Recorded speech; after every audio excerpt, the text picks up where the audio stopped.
I paid $1,500 for this house 3 years ago, and in 2022 alone, it cash flowed over $30,000. And I'm gonna tell you why I bought the house in the first place, how I got it for so cheap, and then how I got another one the same exact way and then moved out of it and rented it for 6 months, and that one cash flowed $20,000. And these are short-term rentals, which is why that cash flows so much.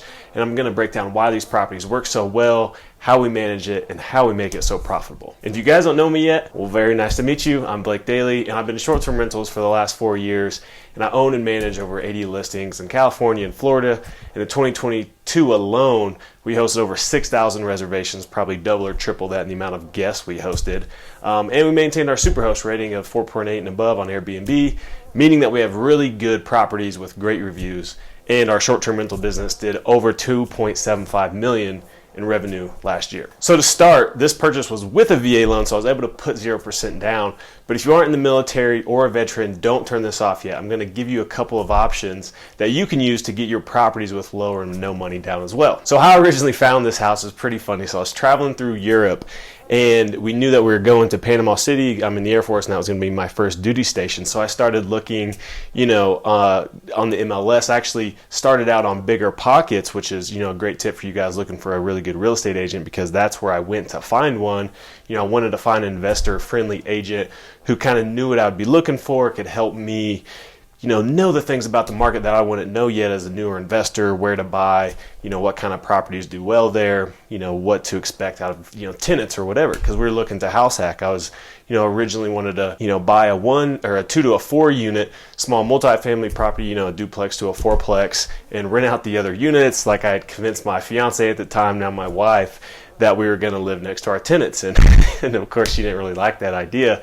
But I found this house just scrolling, kind of looking for, these multi-unit properties, and was scrolling through a house. I saw the main picture, really liked it. And then, in the first couple pictures of like the preview before you click in, had this picture of a second kitchen.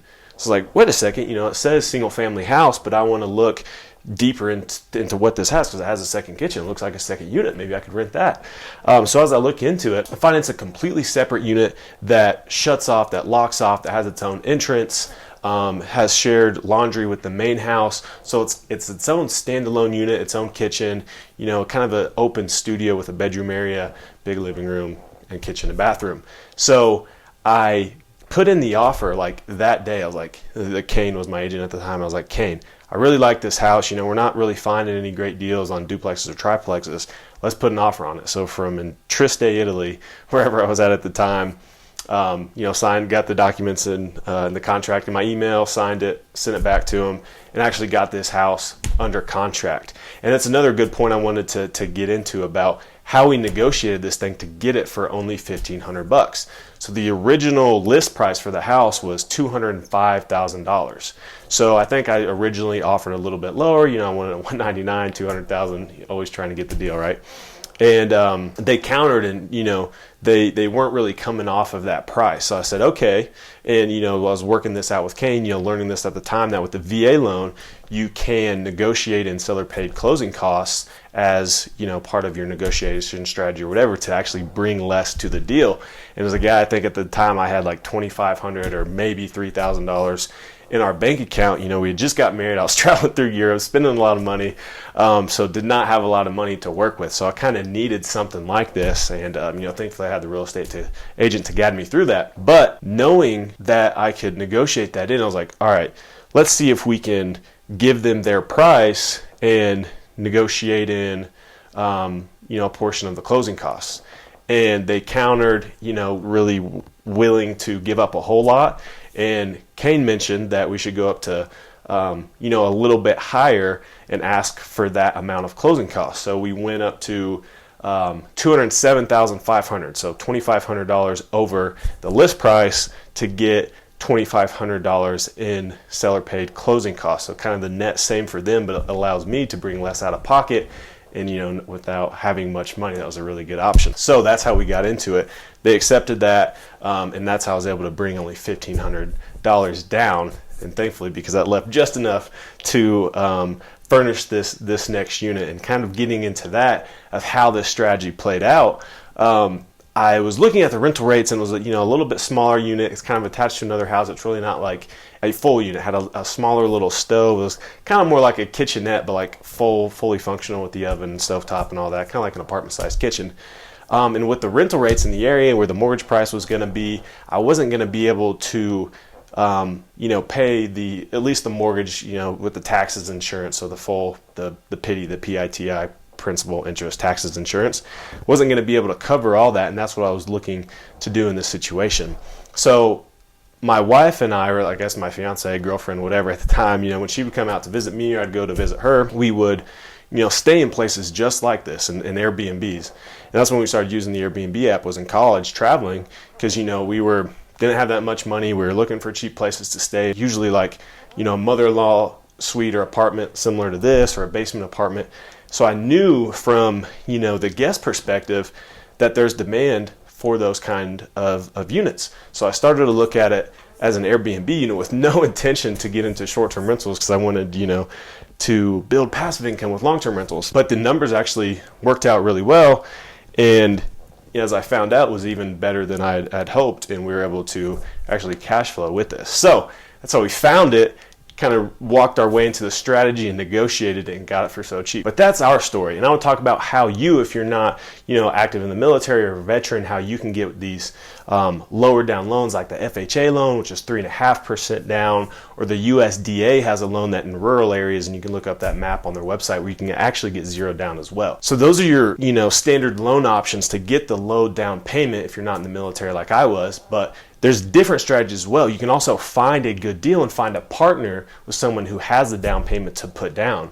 You can also market to sellers directly, like we started on, writing letters. I remember there was a time where we would sit down, and this is Nicole and I, and she would write the return addresses and put the stamps, and I would hand sign all these letters and send them out, looking to work directly with the sellers to get better off-market deals. So you could do something like that and search for seller financing. There's a lot of people with equity in their homes right now. As home appreciation has really gone up over the last 2.5 years. And with interest rates so high, a lot of sellers aren't able to move their properties right now. Houses are sitting on the market for longer. So if you come to them with a creative approach and you're able to solve their problem, that's really going to benefit you in a time like this. So seller financing is definitely a really good option. And just a tangent on this, I think it's going to be really profitable to get seller financing. Like, we've bought 3 out of our 5 boutique hotels with seller financing because we get better terms than the bank.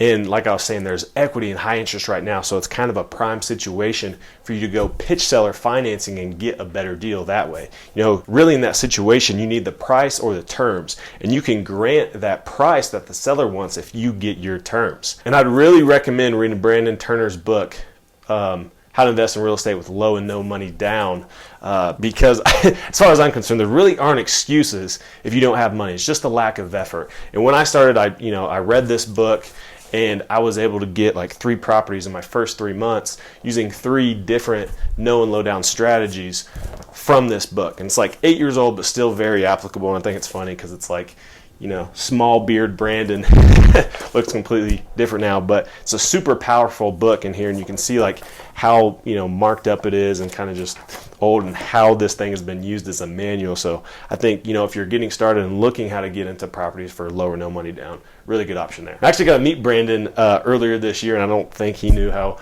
much of an impact he had on my investing career, but is very down to earth and willing to help in person, kind of like you'd expect if you heard him on the BP podcast or whatever. So kind of like brought that full circle. So I thought that was a cool thing. And real quick, if you guys are finding this valuable, and I hope you do, because this is the stuff that really made a difference for me early on, please share it with someone else who you think it would help. Like, I truly think that the more people are aware of this kind of stuff, the more people can really achieve the passive income and the cash flow they're looking for. And also, smash the like button. So we talked about how you can get into it, but once you do, you find a good deal, you get a low down strategy. How do you manage it or properly ensure that you make that cash flow? So this property was great to start from the beginning because it was 2 units, right? Like we talked about, it had that guest unit. And the one unit allowed me to cash flow, like after all living expenses and the mortgage and taxes, and even things like the water and electricity and Wi-Fi. So like true net cash flow was about $100 a month while living there. And after I moved out, the main house just added to the cash flow, and we created a super listing out of it. So this is the super listing strategy, which I really love. And this is the main home and the guest house, 2 separate listings there, and then you also have 1 listing for the entire place. So that gives you 3 listings for 1 property with 2 units. And now when somebody books the main house, it'll block off obviously the main house, but it'll also book off the whole place. So that way you don't get double bookings, and vice versa with the guest house. And then if somebody books the whole place, it also blocks off each of the smaller units. So this is a way that you can maximize your availability on your calendar and have different offerings. It's kind of like different product types to different customers. So you can tailor your listing, the whole place, to a bigger group, to a family, to a friend group.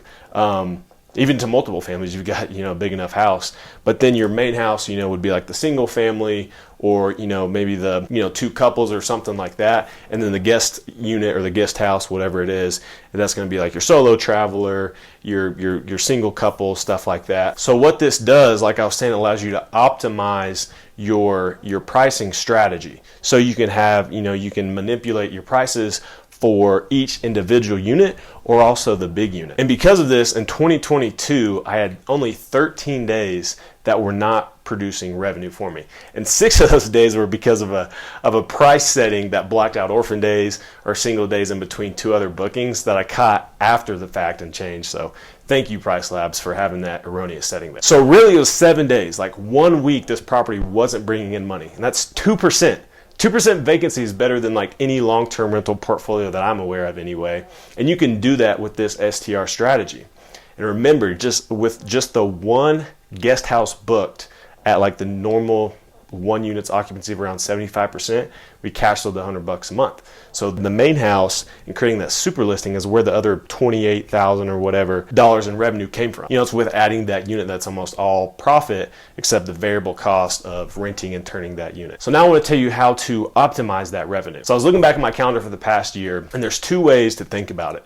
One, you can treat your listing individually and drive the performance of each, right, of each different listing, and maximize each to make the most profit, right? So you would jack up the prices on both units and use the demand and other pricing guidelines like high demand dates, holidays, stuff like that, and drive it for those. And 2 is treat the property as a whole and take into account your variable costs that add up with higher occupancy and more stays.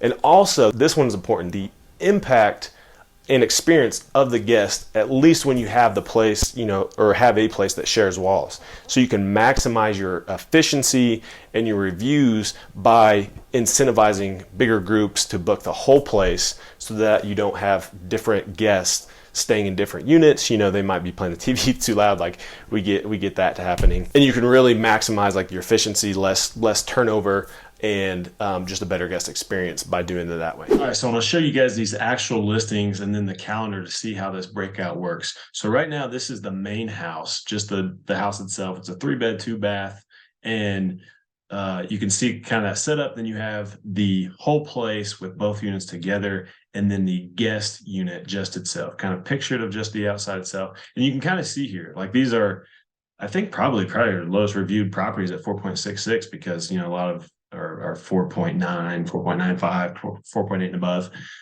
But it's because like when you have shared walls, you kind of have some guest issues. They have shared parking. Somebody might park in somebody else's space. And if you know anything about Airbnb guests, they love to complain about little things. But with the house, you don't have that. I mean, 5 stars, lower reviews, or a lower amount of reviews, obviously, but all 5s, which is great. And this kind of same trend has played out at our others as well. These are the lowest. But I'll show you guys the calendar here for Sparrow itself. Kind of go to where one's blocked. So this is the property. I want to talk about the pricing and how that's structured. So you can see here like a random Wednesday in March, which is spring break. It's a high demand time. It's about $430 to book the whole place. This middle one is the whole place. We book both units together. And separately, it's about $290, almost $300. We'll just round up to $300. And on the 15th, it's $200. So about $500 if you book them separately. And then this is what it'll look like if when there's a booking. So this person booked the main house by itself, and you can see that the calendar is blocked off for the whole place. Now that's unbookable because those listings are linked. And then vice versa, you can see the guest house is still open. So that's where you can, have each of them book individually. Now, if this guest house books, it would do the same thing. It'd block this middle one, and then the main house would be open. And then if this middle one here, the whole place, if that were to have the booking, you'd see both of the top and the bottom, guest house and main house, grayed off and unbookable. So that's how the listings are linked. But I want to talk about the pricing structure. So now currently in advance, it's maximizing for each unit's maximum revenue. So this is, about the highest just the house would rent by itself at that time of year. This might be a little bit higher for the guest unit. Probably is. Might be like more like 160, 150 for that time of year, but we'll adjust that down. I'd rather have the premium set in the future. But as these dates get near, say we're here on Wednesday, the 8th. Now, as it gets to be the 9th, it gets to be the 10th, the 11th, what I'll do, it's kind of like a general pricing strategy. As those dates get closer to today, the price will come down, right? So as these get cheaper, I'd rather have, so for that reason, I'd rather have the main house a little bit cheaper in advance, because bigger units book further in advance, because it takes a large group of people, 2 families, one big family, whatever, longer to plan a vacation. They want to do things in advance. They want to get their plan set because they have the logistics of the other group or the family or whatever to deal with. So I'll give them essentially a little bit of a discount by booking in advance, because as the days gets closer, these individual listings no longer really become the premium that they are, because it gets cheaper and cheaper and cheaper as the date gets closer. So that'd be like, less net to me over time. So then the inverse of that is when your whole place is always more expensive, and then you're kind of maximizing in a different way, and you might have, a lot more bookings for each of the little ones.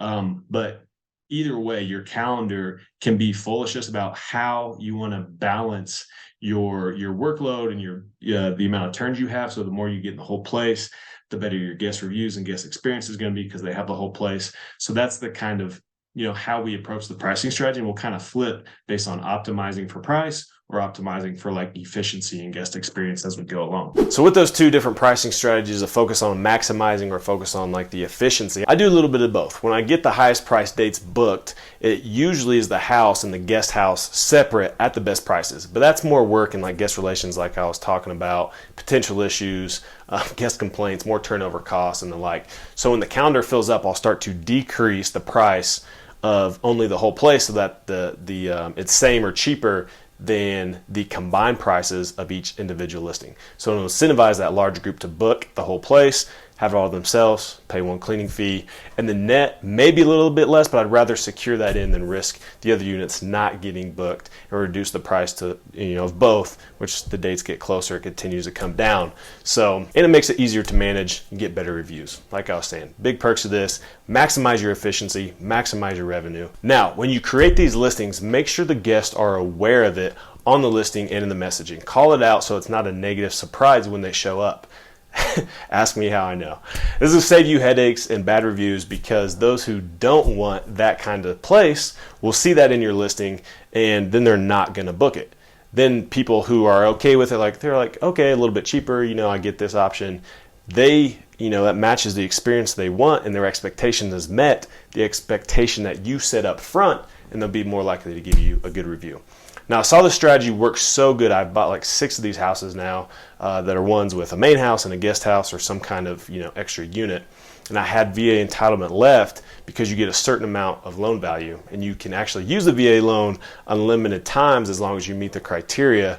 At some point, you'll have to sell previous houses to clear that entitlement to buy again with it, but it's another video for another time. So I moved out of this one and bought another one with a VA loan for 0% down and negotiated in the closing costs again. So I only spent like $2,500 on this one out of pocket, and got a fixer-upper that met the VA's requirements and did a live-in BRRRR, essentially. I rehabbed the back apartment, which is detached, which is great if you can get one of those, and added a luxury bathroom and added a bedroom. and added about $100,000 of value to this place over the course of about 10 months to a year. Some of that because it was mislisted by the selling agent to begin with, and that's why I love places like these. They're under the radar and primed to cash flow and even build equity if you're up for that or find the right deal. And I'll get into this deal in a later video, but wanted to highlight that with this strategy, kind of jumping to the houses. And I cash flowed over $50K last year with these 2 houses alone. Not to mention the equity growth, which is pretty substantial over the last 3 years, and adding value to one of the properties. So these houses pay for themselves while you live in them, and then can skyrocket cash flow after you move out, hopefully onto the next deal just like it, like I did. And you can hop and skip your way from property to property like this until you amass the assets or the cash flow to live your best life, whatever that looks like for you. Like $50,000 in cash flow could do a lot of good, and it only took about 2 to 3 years to get that. Now I know you can do it because I've done it, and I've learned from others who have done it, and this stuff like really does work. And these are my favorite kinds of properties and my favorite strategy really overall, because it can make a big impact in a short amount of time. And that's what I got for you guys today. And before you go, please hit the like button if you really liked it, or maybe just kind of liked it, or maybe just didn't hate it. Hit that subscribe button, and I'll keep bringing you guys really good content that's worked for me that I know that can help you. So until then, I'll see you next time.